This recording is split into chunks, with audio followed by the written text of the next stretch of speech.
Hello good morning student. तो पिछले lecture में हमने बाइनरी सॉल्यूशन पढ़ लिया था। ठीक है, तो आज हम पढ़ेंगे इससे आगे मोलैलिटी पढ़ेंगे। ठीक है, आज हम क्या पढ़ेंगे? मोलैलिटी। इसके बारे में देखेंगे। पिछले लेक्चर में बाइनरी सॉल्यूशन हमारा पूरा हो गया था। अगर आप नए हैं वीडियो पे तो पीछे जाकर आप बाइनरी सॉल्यूशन तक देख लीजिए। दोनों लेक्चर हमारे यूट्यूब चैनल पे प्रेजेंट है। ठीक है, तो आज हम तीसरा लेक्चर में पढ़ेंगे मोलैलिटी किसे बोलते हैं, इसका फार्मूला कहाँ से आता है, कैसे समझते हैं। तो फार्मूला कैसे होगा, मतलब फार्मूला का यूज हम कैसे करेंगे, उस सब चीज़ के बारे में आज हम समझेंगे। ठीक है, इस वीडियो में। तो वीडियो को अंत तक देखना जिससे कि आपको फायदा होगा, मतलब आप अच्छे से सॉल्यूशन को जान सकते हैं। ठीक है, तो चलिए डिफाइन करते हैं मोलैलिटी किसको बोलते हैं। मोलैलिटी कह रहा है it is defined as the number of moles of solute present in 1 kg of solvent. ठीक है, it is denoted by small M. ठीक है, इसको डिनोट कैसे करते हैं? स्मॉल एम से। ठीक है, अब कैपिटल एम अगर कहीं रहे तो ये दूसरा होगा, लेकिन स्मॉल एम से किसको डिनोट करते हैं? मोलैलिटी को। मोलैलिटी। ठीक है, तो डिनोट करते हैं इसको स्मॉल एम से। तो क्या कह रहा है, डिफिनेशन को हम समझते हैं अच्छे से। कह रहे हैं number of moles of solute. ठीक है, जो सोल्यूट का मोल्स होगा, ठीक है, present in 1 kg of solvent. ठीक है, मान लीजिए कि हमारे पास ये है सॉल्यूशन। ठीक है, इसमें ए भी प्रेजेंट है, बी भी प्रेजेंट है। मान लिए ए है हमारा सोल्यूट, ठीक है, और बी है हमारा सोलवेंट। सोलवेंट, ठीक है। कह रहा है कि हम मोलैलिटी को डिफाइन कैसे करेंगे कि ये जो सोल्यूट है कितना मोल प्रेजेंट है पर केजी ऑफ सोलवेंट में। ठीक है, मतलब ये हुआ कि अगर हम 1 kg सोलवेंट लेते हैं, ठीक है, अगर और दूसरा इसमें सोल्यूट मिलाते हैं कुछ मोल, मान लीजिए XYZ मोल, ठीक है, तो ये कर रहा है कि X मोल जो प्रेजेंट है 1 kg ऑफ सोलवेंट में, इसी को क्या बोलेंगे? Molality, small M. ठीक है, तो यही डिफिनेशन के अनुसार कह रहा है। तो चलिए डिफिनेशन फिर से देखते हैं। तो डिफिनेशन है it is defined as the number of moles of solute present in 1 kg of solvent. ठीक है, 1 kg ऑफ सॉल्वेंट में प्रेजेंट रहेगा। हमेशा जो सॉल्वेंट होगा उसका मास केजी में ही लिखना है। ठीक है, यहाँ ऐसा नहीं है, ग्राम में तो नहीं है। तो ग्राम में अगर लिखेंगे तो क्या होगा? 1000 ग्राम सॉल्वेंट। ठीक है, तो जब भी यहाँ लिखा जाएगा केजी में ही लिखा जाएगा। सॉल्वेंट का जो यूनिट होगा केजी में ही होगा। ठीक है, अब इसका जो फार्मूला है, फार्मूला देख लीजिए। फार्मूला डिफिनेशन से ही आया है। ठीक है, फार्मूला कह रहा है कि molality is equal to number of moles of solute upon number of kilogram of solvent. ठीक है, मतलब ये हुआ कि अगर हम मान लीजिए कि ये हमारा कंटेनर है, ठीक है, इसमें ए है और बी है, ए सोल्यूट है और सॉल्वेंट है। ठीक है, कह रहा है कि ये कितना केजी प्रेजेंट है इसमें। मान लीजिए ये प्रेजेंट है Y kg, ठीक है, और ये कितना प्रेजेंट है? X। और ए का जो मोल है, मोल मान फिलहाल अभी हम मोल ले रहे हैं। ठीक है, इसका ग्राम वेट कुछ नहीं ले रहे हैं, हम फिलहाल मोल ले रहे हैं कि मान लीजिए ए जो प्रेजेंट है इसमें X मोल प्रेजेंट है और बी जो प्रेजेंट है Y kg प्रेजेंट है। ठीक है, तो ये M क्या होगा? M होगा X अपॉन Y। ठीक है, मोलैलिटी क्या होगा? X upon Y. ये कह रहा है डिफिनेशन के अनुसार, और जो फॉर्मूला है उसके अनुसार ये कहना चाह रहा है। ठीक है, यहाँ तक कोई दिक्कत नहीं। ठीक है, तो देखते हैं नेक्स्ट पेज में क्या कह रहा है। नेक्स्ट पेज में है कि लेट, एक एग्जांपल के अनुसार समझा रहे हैं। ठीक है, आप फिलहाल तो अभी डिफिनेशन हो गया, डिफिनेशन मान लिए, और जो हमारा क्वेश्चन आएगा उसमें डिफिनेशन तो यूज नहीं होगा। उसमें क्या रहेगा? दिया हुआ डाटा दिया रहेगा और कुछ हमें डाटा फाइंड आउट करना रहेगा। ठीक है, तो उसी के अनुसार हम मान लीजिए कि हमारे पास जो डाटा दिया हुआ है वो क्या है? WA ग्राम ऑफ सोल्यूट है। ठीक है, मान लीजिए कि हमारे पास जो सोल्यूट का ग्राम है, सोल्यूट का जो मास है कितना है? WA ग्राम। ठीक है, मतलब ए इतना ग्राम हमारे पास क्या है? सोल्यूट का मास है। ठीक है, और कह रहा है कि मोलिकुलर जो मास है,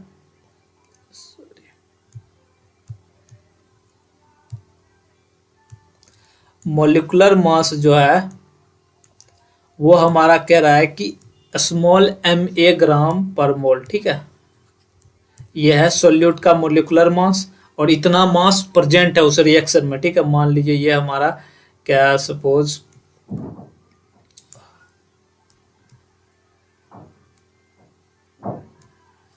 सपोज ये हमारा कंटेनर है, ठीक है, इसमें ए भी प्रेजेंट है प्लस बी भी प्रेजेंट है, ठीक है।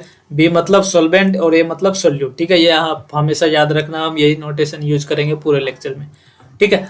तो ये कह रहा है कि ए जो प्रेजेंट है W ग्राम प्रेजेंट है, ठीक है, और इसका मोलिकुलर मास है Ma, ठीक है। और बी के बारे में हम बात करते हैं। बी के बारे में क्या कह रहा है कि देखिए, बी के बारे में कह रहा है कि WA ग्राम ऑफ सॉल्वेंट, ठीक है। मतलब बी जो हमारा प्रेजेंट है इसमें A प्लस बी, ए का तो हो गया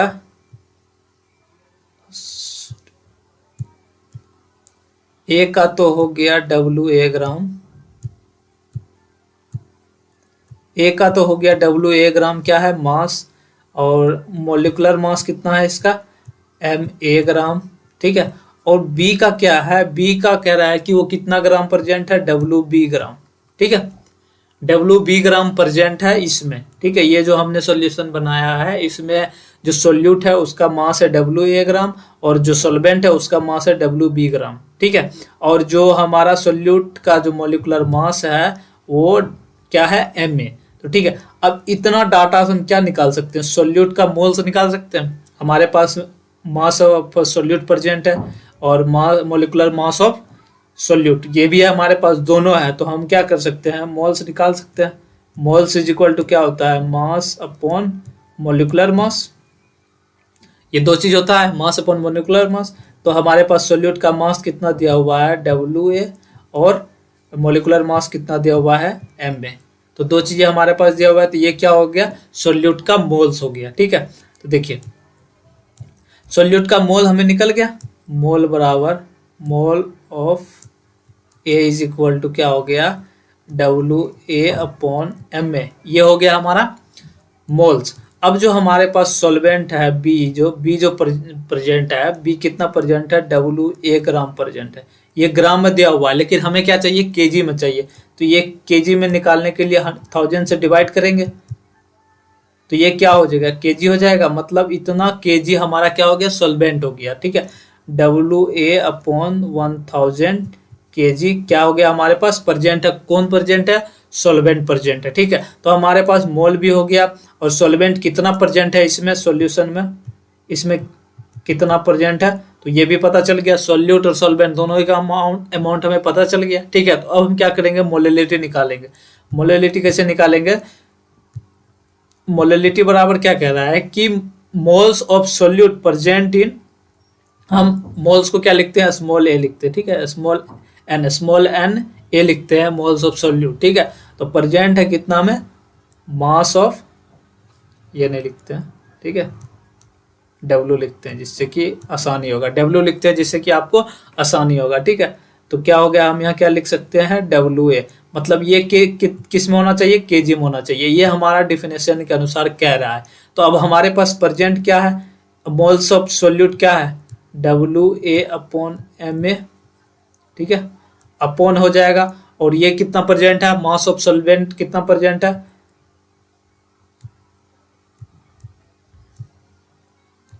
मास ऑफ सॉल्वेंट प्रेजेंट है DB अपॉन 1000, ठीक है। अब जब इसको सॉल्व करेंगे तो क्या हो जाएगा, WA into 1000 upon WB into Ma, ये क्या हो जाएगा, स्मॉल है, ठीक है। तो ये जो हमारा हो जाएगा, ये फार्मूला हो जाएगा। कब ये फार्मूला यूज करेंगे, जब WB का यूनिट होगा किस में दिया रहेगा, ग्राम में दिया रहेगा, ठीक है। तो उस टाइम हम ये फार्मूला यूज करेंगे, ठीक है। तो देखिए यहाँ भी दिया हुआ है, तो molality is equal to WA upon Ma into WB into 1000, ठीक है। ये फार्मूला हम कब यूज करेंगे, जब सोल्यूट जो किस में दिया, सोल्वेंट का जो मास है किस में दिया रहेगा, ग्राम में दिया रहेगा, ठीक है। सोल्वेंट का मास किस में दिया रहेगा, हमेशा आप याद रखना, जब सोल्वेंट का मास ग्राम में दिया रहेगा तो हम ये फार्मूला यूज करेंगे। अगर ग्राम में नहीं दिया हुआ रहेगा तो हम सिंपली सा ये वाला फार्मूला यूज कर लेंगे, ठीक है। सिंपली हम ये वाला फार्मूला यूज कर लेंगे। अगर हम सिंपली ऐसे लिखे इस फार्मूला को, तो Na अपॉन W, ठीक है, WB बोल देते हैं, ठीक है। तो ये फार्मूला हो जाएगा सिंपल। तो इसमें कोई दिक्कत नहीं होना चाहिए यहाँ तक, ठीक है। तो देखिए अगर हम यहाँ तक तो हो गया कि हमारे पास सब कुछ था।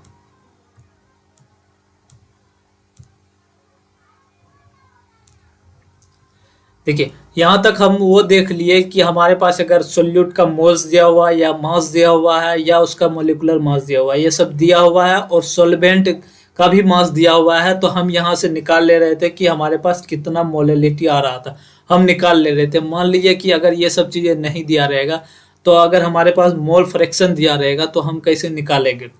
मोल फ्रैक्शन दिया रहेगा तो हम मोलैलिटी कैसे निकालेंगे? तो उस केस में हम क्या बता रहे हैं कि उस केस में जो है हमारे पास एक रिलेशन होता है, मोल फ्रैक्शन और मोलैलिटी के बीच एक रिलेशन होता है। अब मोल फ्रैक्शन किसको बोलते हैं? मोल फ्रैक्शन में हमने पिछले लेक्चर में बताया है, अब वहां जाकर देख लेना। मोल फ्रैक्शन होता है number of mole of solute upon total number of mole. ठीक है, सॉल्यूशन में कितना नंबर ऑफ मोल प्रेजेंट होगा वो उसका रेशियो होता है। ठीक है, तो ये होता है मोल फ्रैक्शन। आप पिछले लेक्चर में देख लेना, पिछले लेक्चर में हमने बताया मोल फ्रैक्शन किसको बोलते हैं। तो इस दोनों के बीच जो रिलेशन होगा, मोल फ्रैक्शन और मोलैलिटी के बीच का रिलेशन, अभी वो हम ड्राइव करेंगे। ठीक है, यहाँ हमने कर रखा है जिससे कि हम क्या होगा, हमें यहाँ कम करना पड़ेगा। हमने अच्छे से बनाया है पीपीटी जिससे कि आपको कोई दिक्कत नहीं होगा। ठीक है, हम यही समझाएंगे अच्छे से, अगर कहीं दिक्कत होगा तो मैं आपको बताऊंगा हर चीज। ठीक है, तो चलिए देखते हैं इसको क्या कहना चाह रहा है। ये कह रहा है कि मोल फ्रैक्शन ऑफ ए क्या होगा, n अपॉन n प्लस है। और यहाँ जो n है, स्मॉल n है, क्या है? मोल ऑफ सोल्यूट है। ठीक है, और कैपिटल N क्या है? मोल ऑफ सॉल्वेंट है। कैपिटल N क्या है? मोल ऑफ सॉल्वेंट, और स्मॉल n क्या है?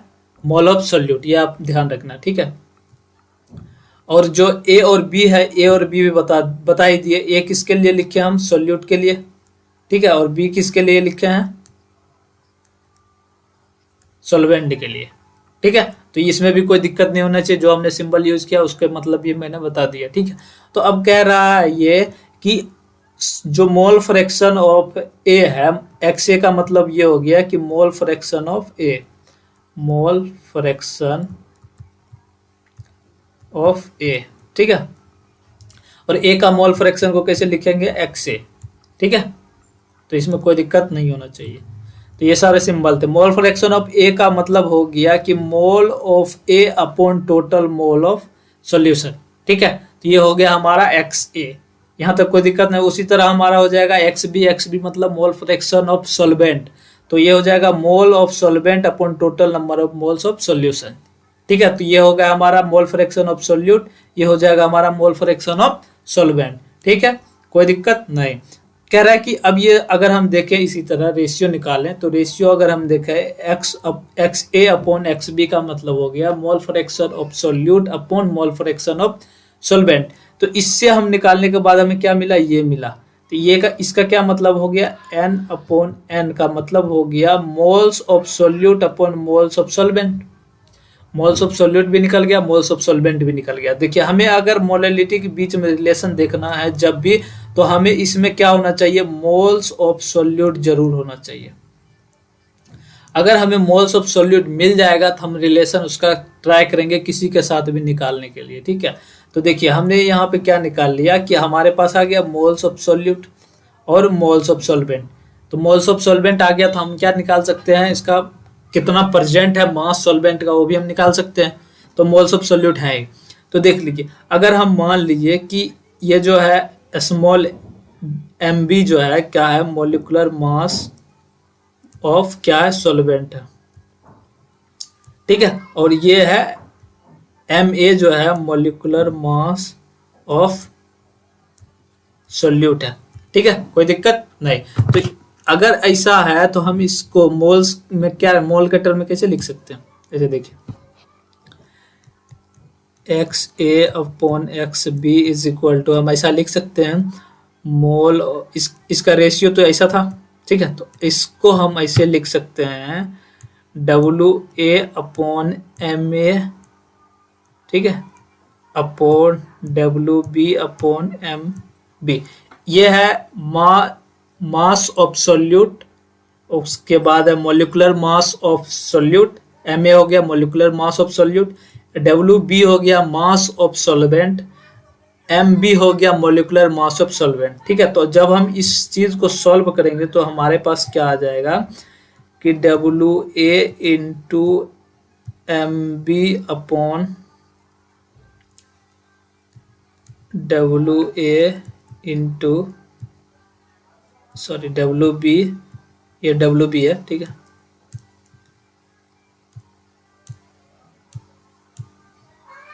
ये हो गया W B into M A हो जाएगा एम ए। तो ये हमारा आ गया, ठीक है। तो देखिए हम बताते हैं आपको। तो हमारे पास जो आ गया X A upon X B जो आ गया W A into M B upon W B into M A, ऐसा आ गया हमारे पास, ठीक है। तो अब देखिए कि हमारे पास इस तरह का रिलेशन आ गया और जो हम मोलिकुलरिटी निकालते हैं उसमें क्या होता है W A upon M A into W B, ठीक है, यही होता है, इंटू 1000, ये भी लिखते हैं, कोई दिक्कत नहीं है। तो ये जो टर्म है देखिए यहाँ मिल रहा है, ये term W A W B और एम ए, इतना टर्म मिल रहा है इसमें, ये दोनों सेम है। इसके जगह अगर हम ये इसको इधर ले आए तो इसके जगह पर हम ये लिख सकते हैं ये वाला टर्म, ठीक है, कोई दिक्कत नहीं है यहाँ पे। तो उसी तरह देखिए हमारा जो यहाँ पे है ये वाला टर्म आ गया, तो इस फार्मूला से देखिए हम ये लिख सकते हैं, ये लिख सकते हैं, कोई दिक्कत नहीं। इसमें क्या है कि m upon 1000 is equal to W A upon M A into M B लिख सकते हैं, कोई दिक्कत यहाँ नहीं, ठीक है। अब ये जो वैल्यू है ये इतना जो टर्म है इसको दूसरा पेन से लिखते हैं जिससे कि आपको आसानी होगा समझने में, ठीक है। देखिए हम इस पेन से लिखते हैं, ये जो टर्म है इतना टर्म इसके बराबर हो गया, कोई दिक्कत नहीं, यहाँ तक सेम सब कुछ सेम आ गया। तो उसी तरह हम m के टर्म में लिख सकते हैं, ये जो m है यहाँ पर हम ऐसे लिख सकते हैं, देखिए हम लिख के दिखाते हैं X A upon X B is equal to, ऐसा लिख सकते हैं m into M B upon 1000, ऐसा लिख सकते हैं, कोई दिक्कत नहीं, इसी से आ गया, कोई दिक्कत नहीं है, ठीक है। तो यहाँ से हमारे पास एक रिलेशन हो गया, ये जो रिलेशन आया मोल फ्रैक्शन और मोलिलिटी के बीच का रिलेशन आ गया हमारे पास, ऐसा फार्मूला, ठीक है। X A upon X B is equal to M into M B upon 1000, ठीक है। तो ये एक हमारा रिलेशन हो गया। यहाँ से आगे अगर हम सॉल्व करना चाहें तो वो भी सॉल्व कर सकते हैं। कैसे सॉल्व कर सकते हैं देखिए हम बताते हैं आपको।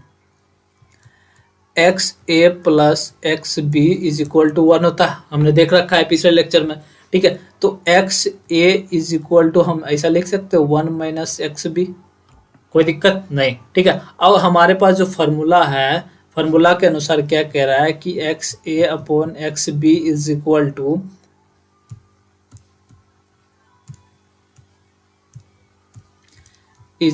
टू ऐसा है m into M B upon 1000, ठीक है। अगर हम इससे ज्यादा आगे सॉल्व करना चाहें तो x एक जगह पे ये पुट कर सकते हैं, ठीक है। अगर हम ऐसा पुट करें तो हमारे पास कैसा रिलेशन आएगा हम दिखाते हैं आपको, इसको हटाते हैं, यहीं से दिखाते हैं, ठीक है। देखिए तो x एक जगह पे हम क्या लिख सकते हैं, इसके जगह पे ऐसा लिख सकते हैं, सॉरी x एक जगह पर 1 minus X B upon X B is equal to m into M B upon M B, ठीक है, 1000, ठीक है। अब इससे भी अगर आगे सॉल्व करना चाहे तो इससे भी आगे हम ऐसे देखिए सॉल्व कर सकते हैं। देखिए तो ये हो जाएगा 1 upon X B minus 1 is equal to m into M B upon 1000, कोई दिक्कत नहीं, ठीक है। अब इसको क्या करेंगे, इधर कर सकते हैं, देखिए तो 1 upon X B is equal to ऐसा हो सकता है 1 प्लस, मल्टीप्लीकेशन नहीं लिखते हैं, m और एम बी लिखते हैं अपॉन 1000, हो गया, ऐसा लिख सकते हैं। तो X B is equal to कैसा हम लिख सकते हैं, ऐसा लिख सकते हैं। देखिए हम सिंपली सॉल्व करके बता रहे हैं, 1000 upon 1000 plus m into MB, ये लिख सकते हैं, कोई दिक्कत नहीं। अगर ये पता नहीं चल रहा है तो हम यहाँ फिर से लिख दे रहे हैं, देखिए ये हो जाएगा MB। ठीक, तो XA का अगर हमारे पास मोलेलिटी दिया रहा है और मोलिकुलर मास ऑफ सॉल्वेंट दिया रहा है, तो पूछे कि XB क्या होगा, XB का मतलब मोल फ्रैक्शन ऑफ B क्या होगा, तो आप बता सकते हैं इतना होगा। ठीक है, 1000 upon 1000 plus m into MB। ठीक है, अगर इसी पे कहा है कि मोल फ्रैक्शन ऑफ A क्या होगा, मोल फ्रैक्शन ऑफ A, तो वो भी निकालते हैं। देखिए मोल फ्रैक्शन ऑफ A, तो मोल फ्रैक्शन ऑफ A क्या होता है कि 1 माइनस XB होगा। तो 1 माइनस XB का क्या मतलब है कि हम ऐसा लिख सकते हैं 1 minus XB is equal to 1 minus 1000 upon 1000 plus MB, ये लिख सकते हैं। ठीक है, कोई दिक्कत नहीं। तो देखिए अब इसको आगे सॉल्व करते हैं।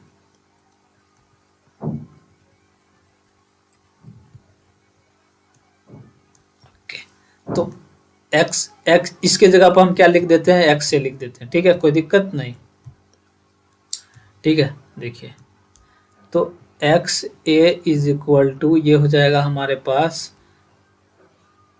1000 plus MB minus 1000 upon 1000 plus MB। ठीक है, तो ये और ये कैंसिल, तो हमारे पास जो न्यू फार्मूला आएगा वो कैसा आएगा मैं बताता हूँ आपको।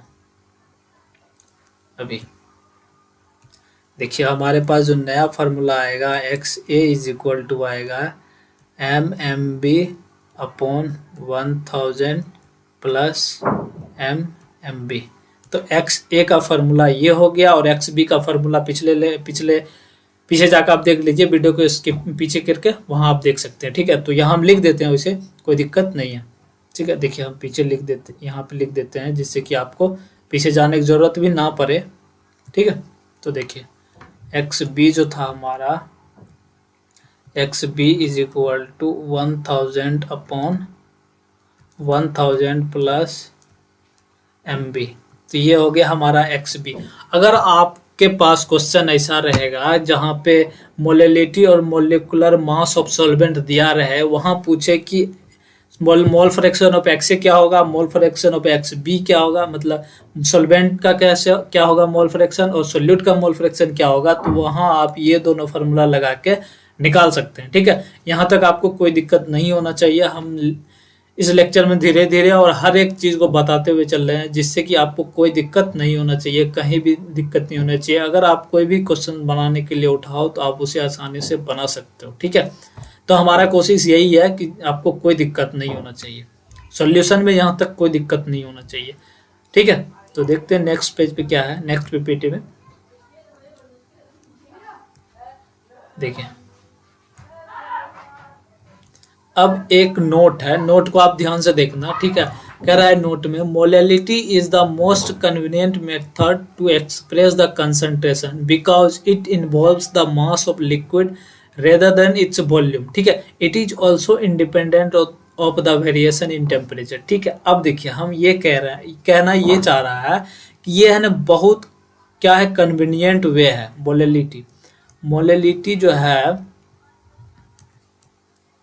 बहुत कन्वीनियंट वे है कंसंट्रेशन को दिखाने के लिए। ठीक है, बहुत अच्छा आसान सा तरीका है। क्योंकि इसमें है ना वॉल्यूम नहीं आता है, इसमें वॉल्यूम नहीं आता है, इसमें क्या आता है, मास आता है। ठीक है, इसमें मास आता है, वॉल्यूम नहीं आता। अगर मास आता है तो आप देखे नहीं होंगे मास और टेम्परेचर के बीच कोई रिलेशन नहीं होता है, मास और टेम्परेचर के बीच कोई रिलेशन नहीं होता है। अगर टेम्परेचर बढ़े भी तो मास पे कोई फर्क नहीं पड़ता है, मास उतना ही रहता है। ठीक है, उससे उसको कोई मतलब नहीं है। तो जो मास होता है इंडिपेंडेंट ऑफ टेम्परेचर होता है, वही जो वॉल्यूम होता है क्या होता है, टेम्परेचर पे डिपेंड होता है। मान लीजिए कि ये हमारे पास कंटेनर है, टेम्परेचर T1 पे हमारा वॉल्यूम V1 था, तो टेम्परेचर T2 पे क्या हो जाएगा, वॉल्यूम V2 हो जाएगा। इसका मतलब ये हो गया कि अगर हम टेम्परेचर बदल दें तो क्या होगा, वॉल्यूम भी बदल जाएगा। तो इसका मतलब ये हो गया कि मान लीजिए कि अगर हमारे पास मास की जगह वॉल्यूम रहेगा तो हर एक टेम्परेचर पे अलग अलग हमारा मोलेलिटी भी होगा, डिफरेंट डिफरेंट होगा। लेकिन इसमें ऐसा कुछ नहीं है, मोलेलिटी हर एक टेम्परेचर पे उतना ही आएगा। क्यों? क्योंकि जो मास है इंडिपेंडेंट ऑफ टेम्परेचर है।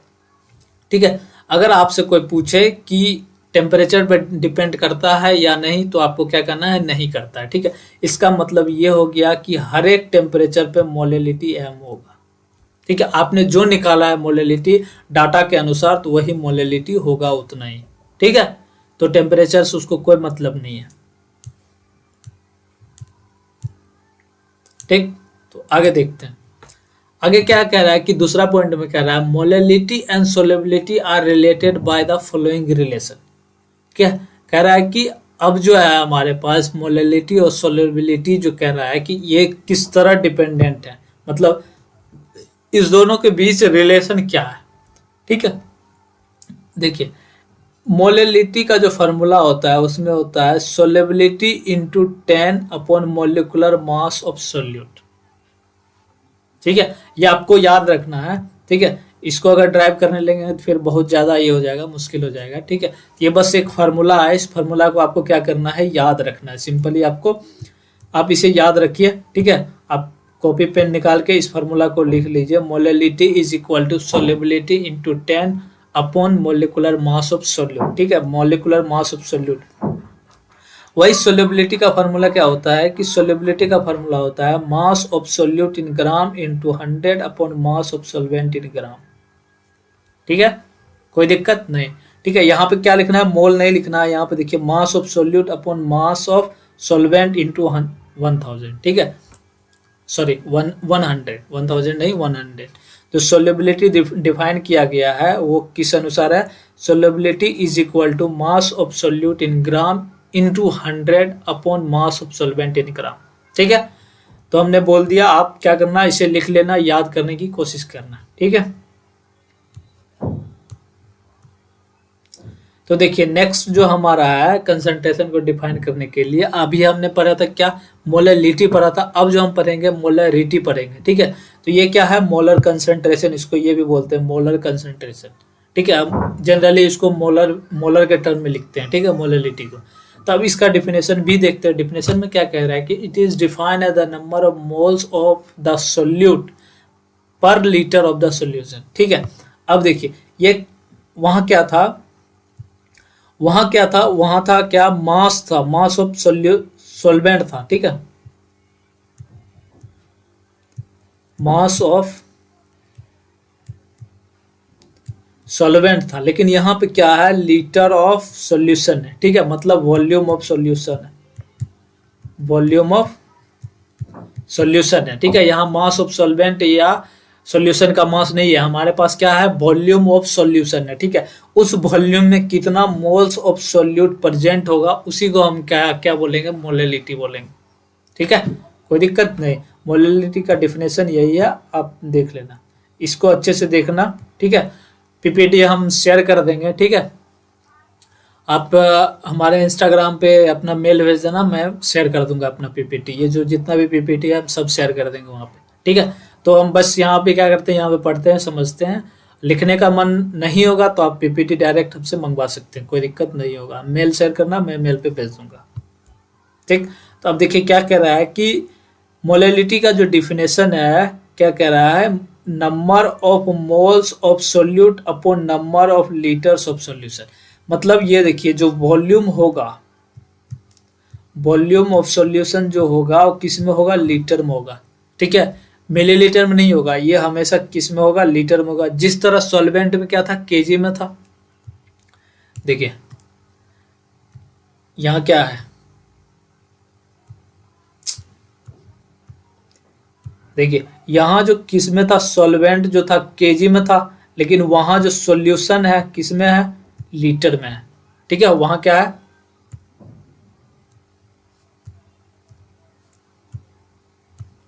देखिए यहां जो है हमारे पास, यहाँ सॉल्यूशन है किस में है, लीटर में। ठीक है, ये टर्म को आप मतलब ध्यान रखना, ठीक है। इसी से बच्चे लोग क्या करते हैं, ज्यादा गलती कर जाते हैं। वो क्या करते हैं, अगर जो हमारा क्वेश्चन आता है, क्वेश्चन में रहता है दिया हुआ मिलीलीटर, उसको क्या करता है, मिलीलीटर में ही वो फार्मूला में डायरेक्ट पुट कर देता है, जिससे कि क्या होता है, उसका आंसर गलत होता है।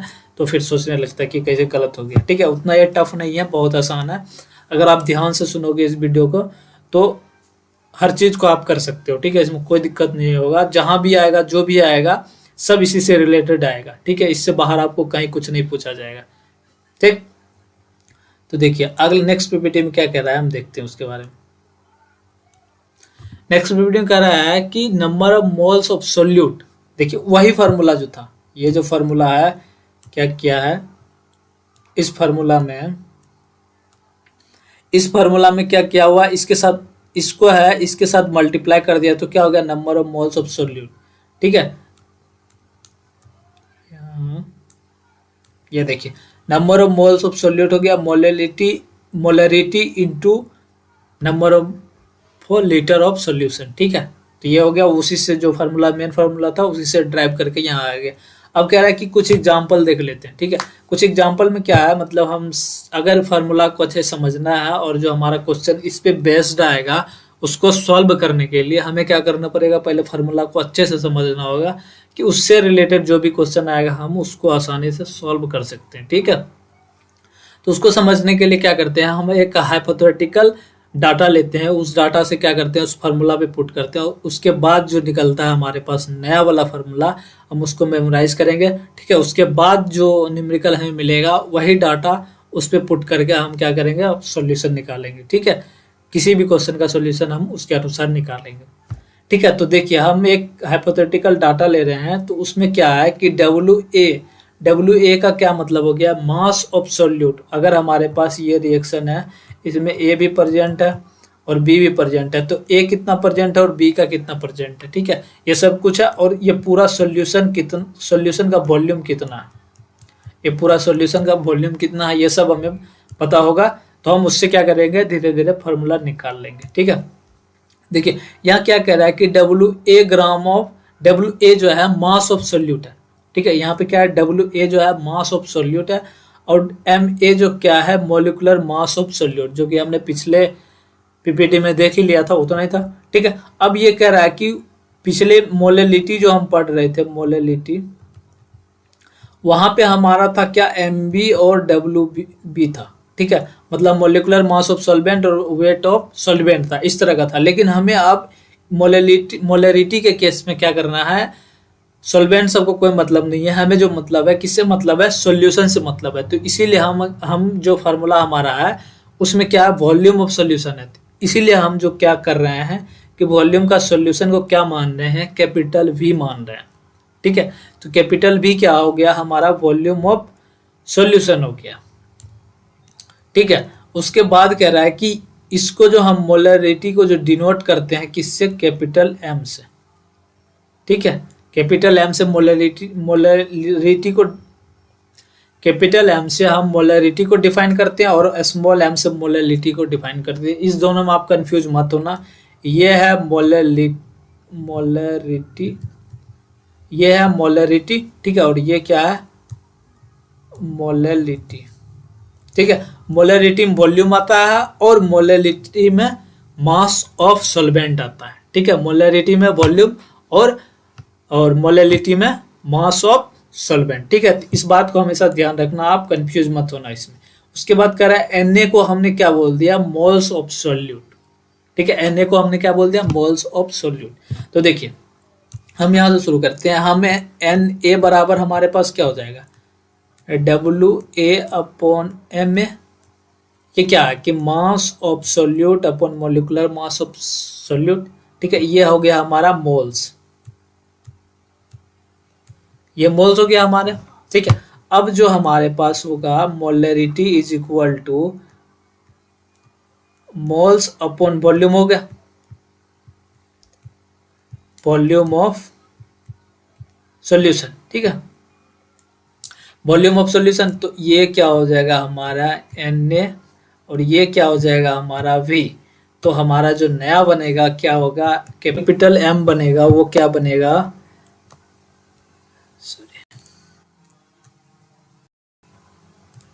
कैपिटल एम बनेगा Na/V। तो Na क्या है, Na है WA/MA/V। तो ये क्या हो जाएगा WA/MA/V। ये क्या हो जाएगा कैपिटल एम। मतलब ये हो गया कि अगर हमारे पास मास ऑफ सोल्यूट और मॉलिक्यूलर मास ऑफ सोल्यूट और वॉल्यूम ऑफ सॉल्यूशन दिया हुआ है तो हम मोलरिटी निकाल सकते हैं। और उसका फॉर्मूला क्या हो जाएगा, ये हो जाएगा M is equal to WA/MA into V। ये हो जाएगा फॉर्मूला हमारा। ठीक है, यहाँ तक कोई दिक्कत नहीं। अगर मान लीजिए कि ये जो है हमारा अभी ये किस में है, अभी ये वॉल्यूम जो है लीटर में है। अगर मान लीजिए कि ये जो वॉल्यूम है दिया हुआ वो ml में दिया हुआ रहेगा, तो इस ml को क्या करेंगे, आप लीटर में कन्वर्ट कर लीजिएगा। उस लीटर में कन्वर्ट करने के लिए V/1000 से डिवाइड करना पड़ेगा। जो आपका नया फार्मूला होगा वो ऐसा हो जाएगा, देखिए M is equal to WA/MA into V/1000 आएगा और ये 1000 ऊपर चला जाएगा। तो फिर क्या होगा, नया formula WA into 1000/MA into V। ये हो गया आपका नया फार्मूला। ठीक है, यहाँ तक कोई दिक्कत नहीं होना चाहिए। आपको मोलरिटी भी समझ गए, आप मोलरिटी भी समझ गए, जो फार्मूला है उसका रिलेशन भी हम बता दिया। ठीक है, तो देखते हैं आप पीपीटी में क्या आगे आपके लिए क्या है। तो यहाँ तक आपको सब चीज निकाल के दे दिए हैं। ठीक है, यहाँ तक हम आपको बता दिए, समझा दिए, इसमें कोई दिक्कत नहीं है। अगर हम बात करें unit of molarity, unit of molarity की बात करें अगर हम, तो इसका यूनिट क्या होगा, मोल अपॉन लीटर।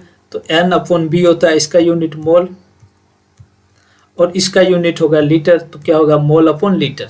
ठीक है, तो मोलरिटी का यूनिट क्या हो जाएगा, mole upon litre.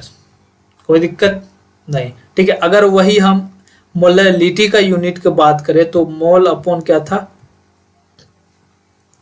Mole upon mass of solvent था, मास ऑफ सॉल्वेंट। तो इसका क्या हो जाएगा यूनिट, मोल पर केजी। किसका यूनिट, मोलरिटी का।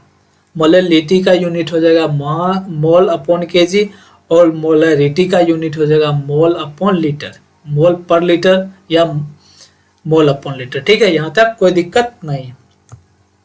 ठीक है, अब कह रहा है कि इसका सेकेंड मेथड, मोलरिटी निकालने के लिए हमारे पास एक सेकेंड मेथड भी है, उसको हम कैसे करेंगे। ठीक है, तो देखिए सेकेंड मेथड में क्या कह रहा है कि ये जो D है डेंसिटी ऑफ सॉल्यूशन होगा।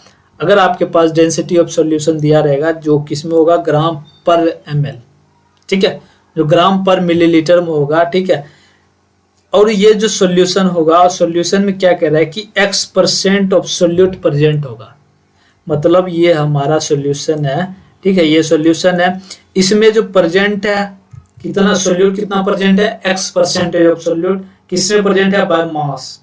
ठीक है, मतलब ये हो गया कि 100 ग्राम ऑफ सॉल्यूशन में X ग्राम क्या है, सोल्यूट है। ठीक है, ये बाय मास प्रेजेंट है। तो ये आप हमने पिछले लेक्चर में ये सब बता चुका है, तो आप वहां जाकर देख सकते हैं। ठीक है, अगर X% बाय मास आपको नहीं समझ आ रहा है तो आप वहां जाकर देख लीजिए। ठीक है, हर चीज वहां बता रखे हैं। ठीक है, तो ये क्या हो गया, X% क्या है, सोल्यूट हमारा प्रेजेंट है इस सॉल्यूशन में। ठीक है, तो उस केस में आपको क्या करना है कि मोलरिटी निकालना है। मोलरिटी का फार्मूला क्या होगा वो हम स्टेप बाय स्टेप अभी देखेंगे। ठीक है, यहाँ देखिए, यह कुछ mass of 1 litre of solution. ठीक है, आप कह रहे हैं कि mass of 1 litre of solution क्या होगा, डेंसिटी हमारा D है, D ग्राम पर ml। ठीक है, अब कह रहा है कि 1 लीटर का मास कितना हो जाएगा, 1 लीटर इज इक्वल टू क्या हो गया, 1000 ml। तो मास ऑफ क्या होगा, 1000 इंटू D हो जाएगा mass of 1 litre, mass of 1 litre solution. Mass of 1 litre solution का कितना हो जाएगा, 1000 इंटू D। यहाँ तक कोई दिक्कत नहीं। तो ये हो गया, अब कितना हो गया, मास ऑफ 1 लीटर सॉल्यूशन का जो हमारा हो गया फॉर्मूला क्या हो गया, 1000 इंटू D। ठीक, कोई दिक्कत नहीं। उसके बाद देखिए मास ऑफ सोल्यूट इन 1 लीटर, ठीक है, कह रहा है कि 1 लीटर सॉल्यूशन में जो हमारा मास होगा, सोल्यूट का मास होगा, वो कितना होगा। ठीक है, देखिए क्या कह रहा है कि जो हमारा x% दिया हुआ था, x% का क्या मतलब हो गया। देखिए हमारे पास कितना था, x% की प्रेजेंट है हमारा सोल्यूट प्रेजेंट है। इसका मतलब क्या हो गया कि 100 ग्राम में x ग्राम प्रेजेंट है सोल्यूट। ठीक है, तो अब जो हमारे पास सॉल्यूशन का ये क्या है, सॉल्यूशन है 100 ग्राम सॉल्यूशन में हमारा x ग्राम सोल्यूट प्रेजेंट है। तो हमारे पास सॉल्यूशन का जो कितना है, सॉल्यूशन का मास कितना है, 1000 प्लस d इतना ग्राम है। तो इतना ग्राम में कितना हो जाएगा, कितना मास प्रेजेंट होगा, x upon 100 into 1000 plus d। इतना ग्राम क्या होगा हमारा प्रेजेंट होगा सोल्यूट। कितना में प्रेजेंट होगा, इतना में 1000 प्लस d ग्राम में प्रेजेंट जो होगा हमारा सोल्यूट का जो मास होगा इतना होगा। यहाँ तक आपको कोई दिक्कत नहीं होना चाहिए। हर चीज अगर लिखावट थोड़ा गड़बड़ है तो कोई दिक्कत नहीं, हम जो बोल रहे हैं उसको आप ध्यान से सुनना जिससे कि पता चल जाएगा। ठीक है, तो कह रहा है कि x% हमारा प्रेजेंट है, किसमें सोल्यूशन में हमारा x% प्रेजेंट है, क्या सोल्यूट प्रेजेंट है। तो इसका मतलब इस परसेंटेज का क्या मतलब हो गया, यह मतलब हो गया कि 100 ग्राम ऑफ सॉल्यूशन में जो प्रेजेंट होगा सोल्यूट का अमाउंट वो कितना होगा, x होगा। ठीक है, तो उसी तरह हम ये निकाल सकते हैं कि 1000 प्लस d ग्राम सॉल्यूशन में जो प्रेजेंट होगा मास ऑफ सोल्यूट वो कितना होगा, x upon 100 into 1000 plus d ग्राम। ठीक है, तो इतना ग्राम क्या होगा, सोल्यूट प्रेजेंट होगा सॉल्यूशन में, जो नया सॉल्यूशन हमारे पास मिला है। तो ये क्या हो जाएगा, हमारा इतना ग्राम सॉल्यूशन हो गया। तो इसको जब हम सॉल्व करेंगे तो x इंटू डी इंटू 10 ग्राम होगा। तो हमारे पास क्या मिल गया कि हमारे पास ये मिल गया मास ऑफ सोल्यूट 1 लीटर में इतना ग्राम प्रेजेंट है। जो हमने 1 लीटर निकाला था, 1 लीटर का मास कितना है उसके अनुसार जो हमारा सोल्यूट का मास है वो इतना निकल गया। यहाँ तक कोई दिक्कत नहीं। ठीक है, तो अब हमारे पास मास ऑफ सोल्यूट भी निकल गया। तो हम क्या कर सकते हैं, मोल ऑफ सोल्यूट निकाल सकते हैं। तो मोल ऑफ सोल्यूट क्या हो जाएगा, तो mass of solute upon molecular mass of solute. तो mass of solute x into D into 10 है, और ये हो गया m क्या हो गया, मोलिकुलर मास ऑफ सोल्यूट। तो ये जो हमारा क्या हो गया, मोल्स ऑफ सोल्यूट। ठीक है, मोल्स ऑफ सोल्यूट इतना आ गया x D into 10 upon m। ये क्या हो गया, मास ऑफ सोल्यूट। अब देखिए ये जो mass of moles of solute आया, किसी में आया, 1 लीटर में आया। 1 लीटर में जो मोल्स ऑफ सोल्यूट आया हमारे पास वही तो हो गया मोलरिटी, यही हो गया ना मोलरिटी। तो अगर हम मान लीजिए वॉल्यूम क्या होगा, वॉल्यूम ऑफ सॉल्यूशन 1 लीटर होगा, 1 लीटर होगा। ठीक है, तो और ये मोल्स ऑफ सोल्यूट है, तो मोल्स ऑफ मोलरिटी बराबर क्या हो जाएगा, यहाँ देखिए मोलरिटी बराबर क्या हो जाएगा, x into D into 10 upon 1 और ये एम ए। ठीक है, अपॉन 1 लीटर हो जाएगा। तो मोलरिटी क्या हो जाएगा, x into D into 10 upon M A. ये क्या हो जाएगा, मोलरिटी। ठीक है, सेम ही आ गया, जितना मोल्स हो गया उतना ही हमारा क्या हो गया, मोलरिटी आ गया इस केस में। ठीक है, तो इस केस में हमारा ये जो हो गया कितना प्रेजेंट रहेगा, x% प्रेजेंट रहेगा। डाटा जो हमारे गिवन होगा x% होगा, और d क्या होगा, डेंसिटी होगा, किसमें होगा, ग्राम पर ml में होगा, डेंसिटी ऑफ सॉल्यूशन होगा। और ma क्या है, ma है सोल्यूट का मोलिकुलर मास, सोल्यूट का मोलिकुलर मास होगा। तो उस केस में हम मोलरिटी निकाल सकते हैं बाय अप्लाइंग दिस फार्मूला। ठीक है, तो उस केस में आप ये फार्मूला लगा के आप मोलरिटी निकाल सकते हैं। यहाँ तक आपको कोई दिक्कत नहीं होना चाहिए। ठीक है, अब कह रहा है कि मोलरिटी ऑफ डाइल्यूशन। डाइल्यूशन का क्या मतलब है कि मान लीजिए एक सॉल्यूशन हमने बनाया, फिर हम क्या कर रहे हैं कि हमने दूसरा सॉल्यूशन बनाया, दूसरा सॉल्यूशन में कुछ क्या किया, वॉल्यूम इसका चेंज हो गया, मतलब H2 ऐड कर दिया, H2 का मतलब वाटर ऐड कर दिए। तो हमारा क्या हो गया, पहले वॉल्यूम V1 था, बाद में क्या हो जाएगा वॉल्यूम V2।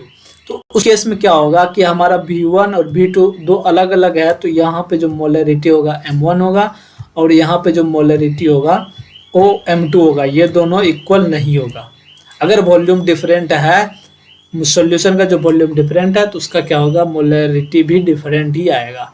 यहाँ तक कोई दिक्कत नहीं होना चाहिए, ठीक है। अब कह रहा है कि मान लीजिए डाइल्यूशन से पहले जो हमारा ये है दो हमने बनाया, इसमें अभी हमारा V1 था सॉल्यूशन का, ठीक है, और ये M1 हो गया उस सॉल्यूशन में, ठीक है। मोलरिटी कितना हो गया, मोलरिटी M1 हो गया और V1 हो गया डाइल्यूशन से पहले वॉल्यूम, और ठीक है। तो ये कह रहा है कि जो मोलरिटी और वॉल्यूम के बीच रिलेशन आएगा ये क्या होगा, मोल्स ऑफ सॉल्यूट होगा। मोल्स ऑफ सॉल्यूट क्या हो गया, M1V1, ये हो गया। ये हो गया डाइल्यूशन से पहले मोल्स, ये डाइल्यूशन से पहले मोल्स, उसके बाद डाइल्यूशन के बाद मोल्स। डाइल्यूशन के बाद जो होगा मोलरिटी M2 हो जाएगा और वॉल्यूम क्या हो जाएगा, V2 हो जाएगा, ठीक। यहाँ तक कोई दिक्कत नहीं होना चाहिए। ये सिंपल ही है, फार्मूला है, ये यहाँ से भी फार्मूला आप देख सकते हैं। M is equal to N/B लिखेंगे तो N इज इक्वल टू क्या हो जाएगा, M इंटू B। अगर मान लीजिए डाइल्यूशन से पहले N1 था तो ये M1V1 और डाइल्यूशन के बाद क्या हो जाएगा N2, तो ये हो जाएगा M2 और V2, ठीक। तो यही है, सेम चीज है, ठीक है।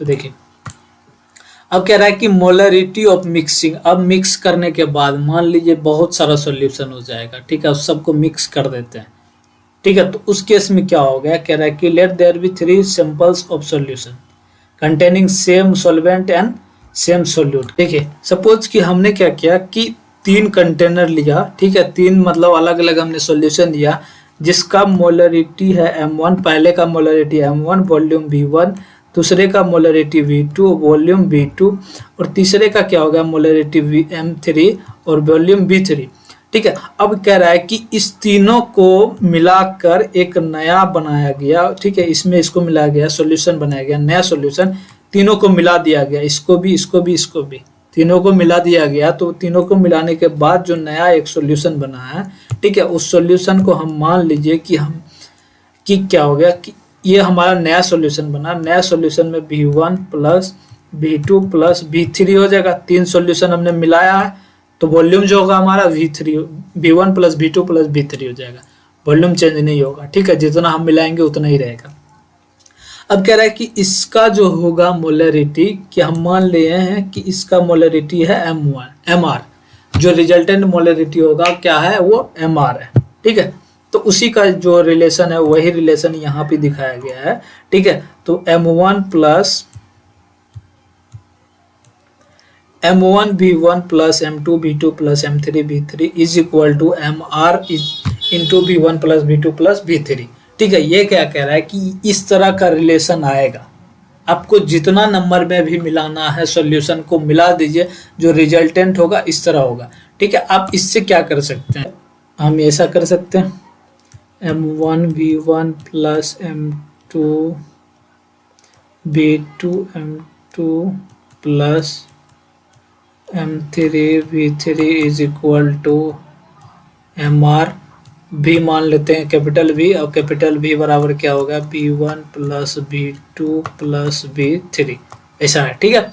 तो यहाँ से हम MR का वैल्यू निकाल सकते हैं। MR का वैल्यू कैसे निकालेंगे, M1 V1 plus M2 V2 plus M3 V3 upon capital V, sorry